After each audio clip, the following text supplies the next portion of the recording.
विद्यार्थी एकजुटीचा बाहेर या बाहेर या बाहेर या बाहेर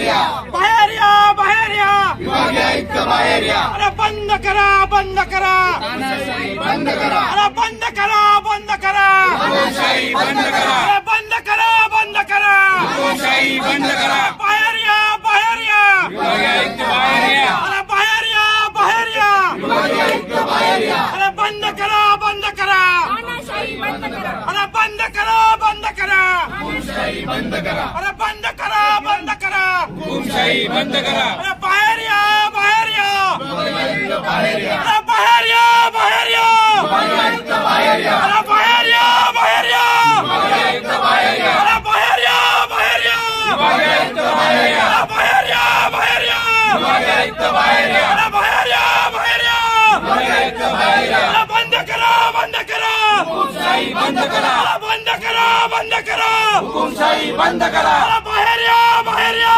अरे बाहेर या बाहेर या अरे बाहेर या बाहेर या अरे बंद करा बंद करा बंद करा विद्यार्थी एकजुटीचा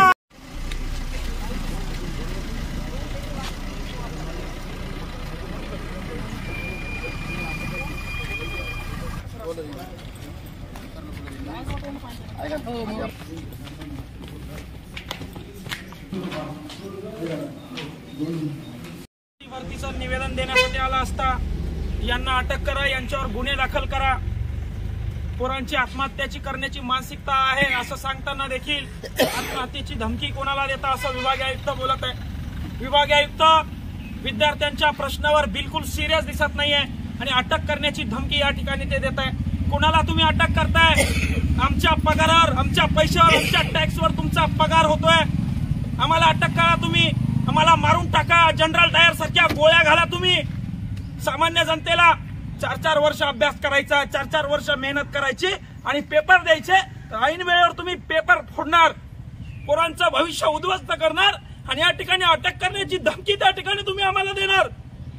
आज लाज वाटते या भारतामध्ये जन्माला आल्याची.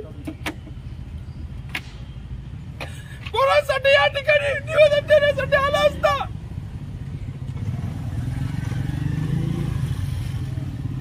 अटक करण्याची भाषा या ठिकाणी विभागीय आयुक्त करत आहे आणि विभागीय आयुक्तांचे पीए म्हणत आहे की आमचा या विद्यार्थी भरतीशी काही संबंध नाही, तुम्ही डायरेक्ट सरकारला जाऊन बोला. या माज या ठिकाणी यांना आलेला आहे, विद्यार्थ्यांच्या भावनेशी खेळत आहे आणि अटक तुम्हाला आम्हाला करायचं. आणि अटक काय मरायला तयार आहे.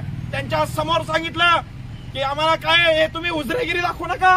शासनाचं तुम्ही जे घेतायत ना, आमच्या करावर तुमची पगार होते आणि आमच्या भविष्याची जर तुम्ही जर खेळणार असाल तर या ठिकाणी आम्ही एक सामान्य नागरिक म्हणून याला बंड करत आहे. आणि म्हणून या ठिकाणी आता या क्षणाला या ठिकाणी मी उपोषणाला या ठिकाणी बसत आहे आणि तुम्ही अटक करा. बेकायदेशीर या ठिकाणी तुम्ही अटक करा आणि आमचा जीव जरी या ठिकाणी गेला तर आम्ही मागे हटणार नाही. अन्यथा उपोषणाला या ठिकाणी विभागीय आयुक्त यांच्या कार्यालयाच्या बाहेर मी बसत आहे. त्यांच्या स्पीचचा ऐकायला निलंबित करा अगोदर. ते म्हणताय आमचा काही संबंध नाही, तलाठी भरतीचा आमचा काही संबंध नाही. पाकिस्तानच्या तिकडे सरकारला विचारायचं का आम्ही? पाकिस्तानच्या तिकडे विभागीय आयुक्तांना विचारायचं का आम्ही? आम्ही कोणाला प्रश्न विचारायचे? 4-4 वर्ष अभ्यास करायचा, वेळेवर हे पेपर फोडणार, प्रायव्हेट कंपनी इथं पैसे घेऊन पेपर फोडणार आणि पोरांनी कोणाला जाब मागायचा आणि असं निवेदन द्यायला गेलं तर अटक करायच्या, धमक्या द्यायच्या. आणि म्हणून या ठिकाणी उपोषणाला आम्ही बघत आहे. जगून या ठिकाणी या महाराष्ट्रामध्ये आता फायदा राहिलेला नाही. राजकीय पुढारी तसेच भरोसा यांच्यावर होता, प्रशासनावर होता. प्रशासनही या ठिकाणी तसंच निघालेलं आहे. म्हणून सर्व तरुण महाराष्ट्रातील परीक्षा देणाऱ्या विद्यार्थ्याला आवाहन करतो की रस्त्यावर या, तुमचं भविष्य धोक्यात आहे. हिटलरशाहीकडे वाटचाल या भारताची, या महाराष्ट्राची चाललेली आहे. तुम्ही रस्त्यावर या, तुमचं भविष्य धोक्यात आहे.